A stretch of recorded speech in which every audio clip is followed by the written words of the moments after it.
It's delivery day, my dudes.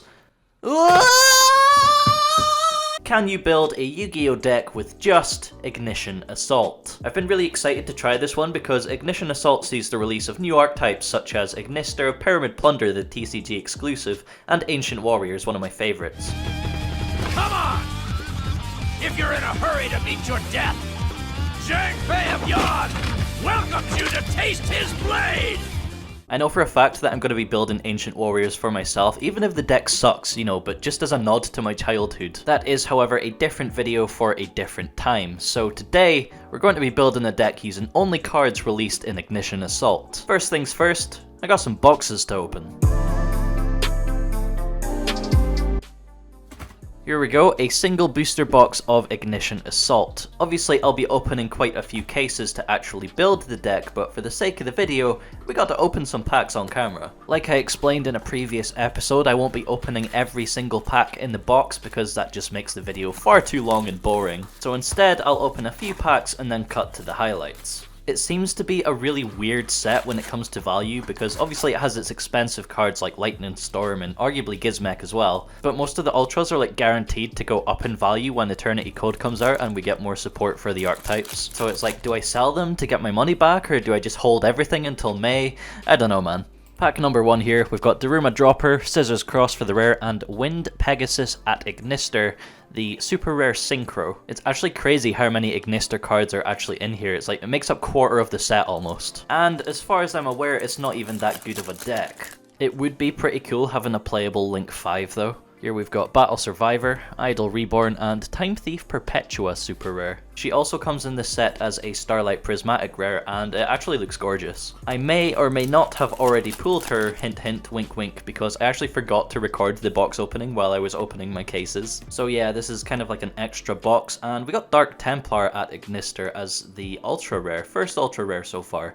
We also got the common Gravity Controller Extra Deck Link 1, which actually outs Avramax. Very good card indeed, especially when you mix it with like Thousand Eyes off of Instant Fusion, so you're getting 2 removals with 1 card. Man, Instant Fusion just gets better and better, doesn't it? Because when Needle Fiber comes out, we have Instant Fusion for Theseus as well. But here we have Donyal Biro, Squeak Knight, Plant Thing, and Ancient Warriors Saga 3 Visits. So this card is actually really good for Ancient Warriors. It basically, you just go +1 or +2. The surprising thing is that it's really not worth much money at all. I think the last time I checked it was like £3, and I feel like it's very undervalued, so I kind of want to keep a hold of all of them. Resurgam Xyz, Megalith Emergence, Eyes Ritual, Zhang Di. Man, the artwork on this thing is just so cool. Megalith Ophiel, and a bunch of commons. So here we have Megalith Haggith, Transcicada, Bellcat Fighter, Booty, Plunder Patrol Booty, and Light Dragon at Ignister, which it's basically a Dingirsu for rank 4s. Yes, it targets, yes it destroys, so it's not quite as good as Dingirsu, but it also has the protection effect. Another Cataclysmic card, Cupid Serve, Donyal Biro, Megalith Emergence, another Zhang Di, and another Megalith Ophiel. I think this is like pack number 9 or 10. We have Karakuri Kashin, Bellcat Fighter, Megalith, Urza the Earth Charmer, and our first secret, a Chi-Chi at Ignister. Not a terrible secret to pull. It is roughly around £16, I think, last time I checked, one of the more expensive Ignister cards. In most of the other boxes I've opened, Lightning Storm seemed to be the other secret in the box along with the Chi-Chi, so we could be in for something special, we'll see. We've got Transcicada, matching outfits, Donyal Biro, Doshin, Changban, and Megalith Aratron. We're definitely more than halfway through at this point. We've got Tie Strike, Megalith Phaleg, Resurgam Xyz, Eyes Ritual, Arcjet Lightcraft, and Redbeard the Plunder Patrol Matey. So out of the 2 cases I opened, I got about 5 of these, which is very, very low compared to everything else. And also, funny story, a friend of mine who bought a case got 0. Out of his full case, he got none, which was it was quite hilarious. I don't know if it's actually short printed or if we just got unlucky with it, but I bought a couple extra just in case it does go up in value. Still looking for one more Ultra and another secret here. We have Megalith Emergence, Doshin, Resurgam Xyz, Tie Strike, Idol Reborn, and there's our 4th Ultra, Linkuriboh, Linkuriboh's Angry Wife. While its full effect relates to the Ignister archetype, you can use it as a sort of generic trap negate in Cyberse decks. Not too many packs left to go here. We have Trans-Cicada, Mutually Assured Destruction, Resurgent McSeas, Arcjet, and we got the second secret, Plunder Patrol Ship Bran. So I believe the patrol ships are the most printed secret rares and are therefore the easiest ones to pull, but it is what it is. It's probably a good thing if it ends up actually being a good archetype once they get future support waves. But here we have Doshin, Chronomaly, Daruma, Zhang Di, and the Generator Super Rare. Sadly, no Starlight Rare in this box, but as a quick recap, we have Bran, Lingaribo, Redbeard, Achichi as our other secret rare, Ancient Warriors Saga 3 Visits, and Dark Templar at Ignister. All in all, kind of a fat neg of a box, but gotta do it for the content, you know? But yeah, before we do go and build a deck, I just want to show you this prismatic Starlight Lightning Storm that I pulled, and man, it's gorgeous. I really want to place it, but it's so expensive. Okay, let's move on. Okay, so to start us off, Ignition Assault has some very powerful and generic going second cards. Lightning Storm acts as a Raigeki or Feather Duster to nuke the board, and Gizmek, while also being a free body, can be used as removal for monsters in the extra monster zone. The new Ancient Warriors, Guan Yu, is basically a power-crept Cyber Dragon that can also destroy one monster your opponent controls. And finally, the Abominable Unchained Soul is just a 3000 beat stick that keeps summoning itself. So our deck today is going to be based on the foundation of these 12 cards. Next up, we need to take a look at the archetypes in the set, starting off with Ignister. They have so many cards available to them in this set that it honestly would be no problem at all building up to a 40 card deck. It's definitely an option, however, I want to have a bit more fun than that. So, we're going to be playing Ancient Plunder Patrol Warriors. Excuse me? Yes, let me explain. So, the effects of Ancient Warriors require you to send a card from hand or field to grave. When Whitebeard is sent from hand to grave, you can special summon a Plunder Patrol from deck. The synergy, man! Think of the combos! There isn't actually that many Plunder Patrol cards in the set, but there's enough to make a sort of small engine kind of work. They do kind of rely on what the opponent's playing, so we'll see how it goes. As for the Ancient Warriors, their playstyle is, as expected, very hack and slash. They very aggressively swarm the board and have multiple different effects to go along with it. So let's attempt to mash something together. Oh god, okay, I hope you're ready for this table 500 monstrosity. We actually have an extra deck as well. So jumping into the main deck here, we have, of course, our 3 Lightning Storms. I did take out the Starlight Rare because, you know, I didn't want to damage it. It's an expensive card, okay? Next up, we have the triple Abominable Unchained Soul, followed by the 3 Gizmek Kaku, the Supreme Shining Stag, it looks awesome, and the Ancient Warriors Guan Yu, the same 12 cards I outlined earlier. I think our performance today might depend on whether we actually see any of these cards or not in our opening hands, but I guess we'll just have to wait and see. So putting them to the side, moving on, we have, of course, our Plunder Patrol quote-unquote engine, with the 3 Shipyard Field Spell, 3 Whitebeard, 2 Redbeard, and 1 Plunder Patrol Booty. The only downside with this is that Whitebeard locks you into Plunder Patrols after you activate its effect, so that's kind of like the last thing we'll have to do. But moving on to our Ancient Warrior package, we've got a playset of 3 Visits, a playset of Liu Xuan, who's supposed to be Liu Bei, and a playset of Sun Mo, who's supposed to be Sun Quan. But the only gripe I have is that they've mixed the attributes of Wei and Wu, so obviously Wu's meant to be fire, but they've made them water for some reason. Anyway, we also have 3 Zhu Gong and 2 Lu Jing, 1 Zhang Di because he's searchable and summons himself, otherwise he'd be a little bit bricky. We have 2 of the other continuous spell and 2 defense of Changban. And that is the 40 card main deck that I'm super excited to try out. I just love the Ancient Warriors and I feel like the synergy is there on paper, but we'll see how it turns out in practice.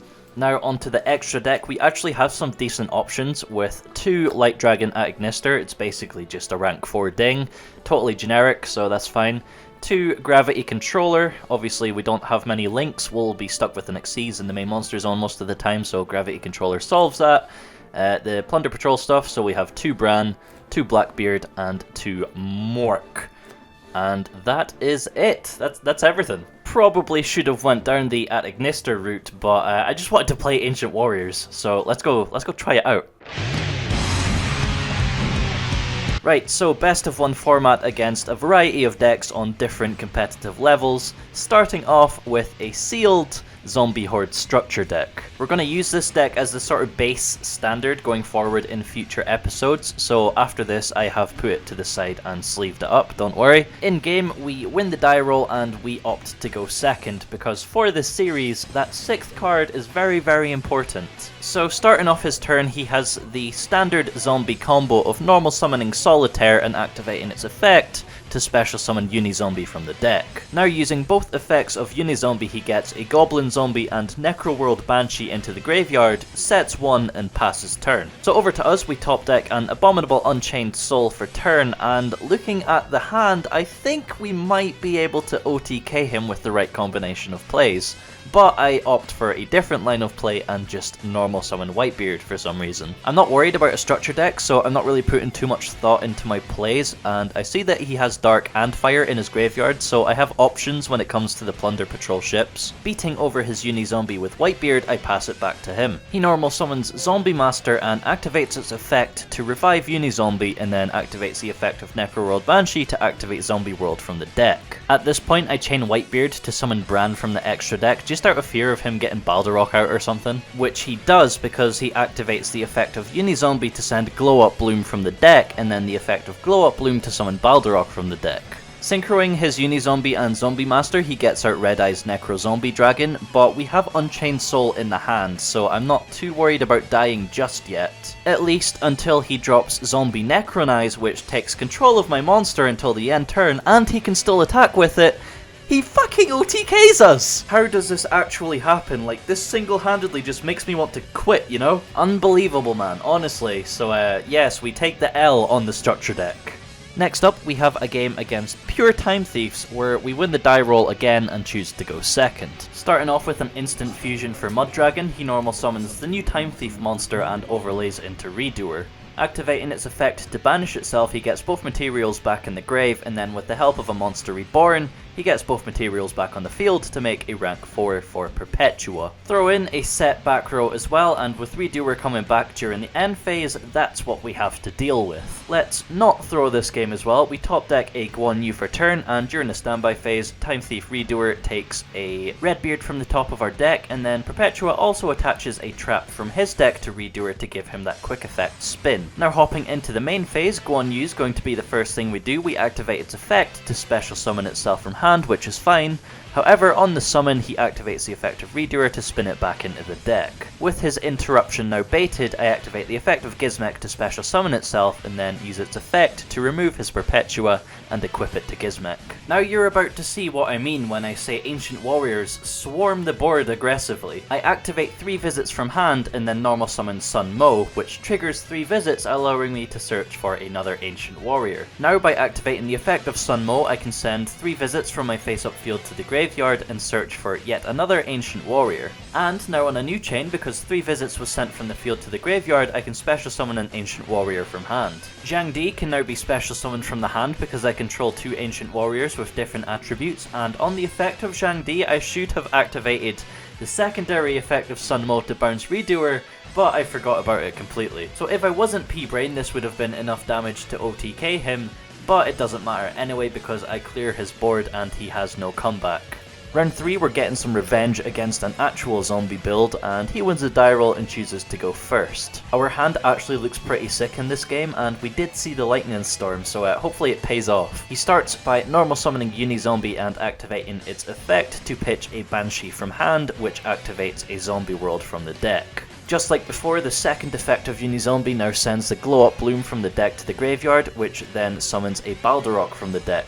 I'm actually sick of zombies. I hate the deck, especially now that they've got a new toy to play with in Jacobolan. Speaking of, his next play is to summon it by discarding a second Baldarok from hand. Then linking Unizombie and Baldarok into Vampire Sucker, he passes turn, obviously getting Baldarok back on my standby phase. So let's see what we can do. We have lots of good cards in our hand. I'm going to start off by activating Lightning Storm to destroy the zombie world. It might seem like a very subpar way to use it instead of just wiping his board of monsters, but we have Gizmek and Guan Yu in hand, and if we wipe his board, then they kind of become dead cards. Next up, we summon the Guan Yu and activate its effect, targeting Balderok for destruction. In response, he chains Jacobolan to summon the second Balderok from his graveyard, and because he activated a zombie effect, he chains his Balderok on field to banish Guan Yu. Now he has no interruptions left, and we're pretty much free to just pop off, so we're going to start by summoning the Gizmek.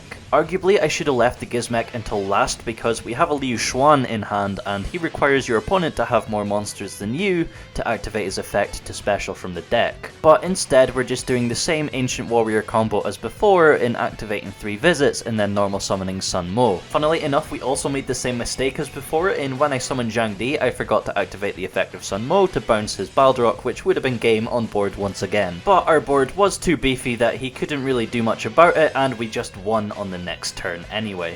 And finally, we have a game against Salomon Great.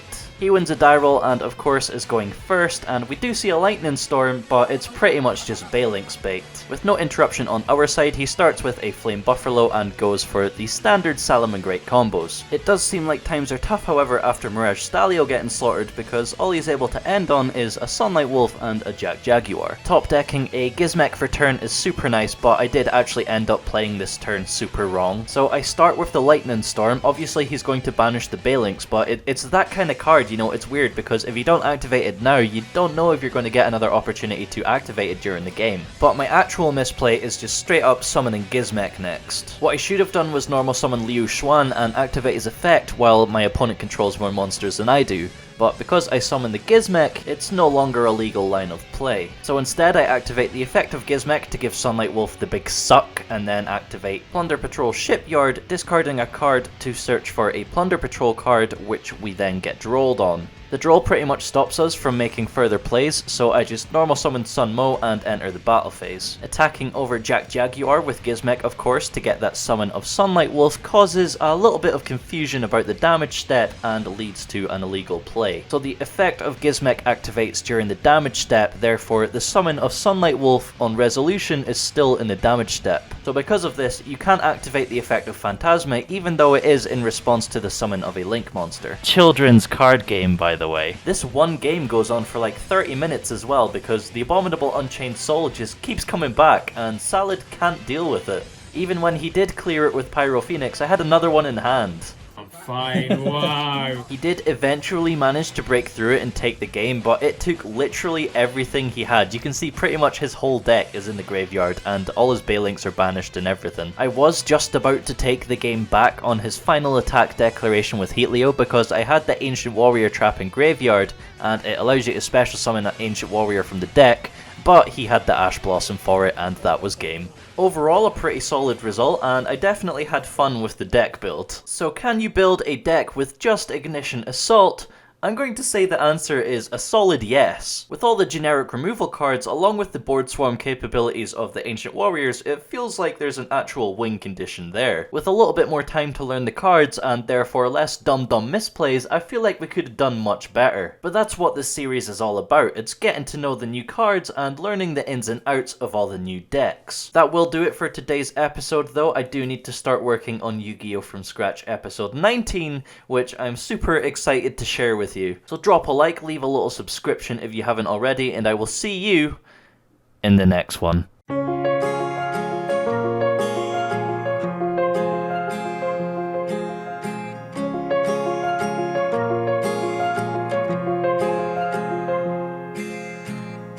Gravel road, I've been asked to slow down. Fireplace to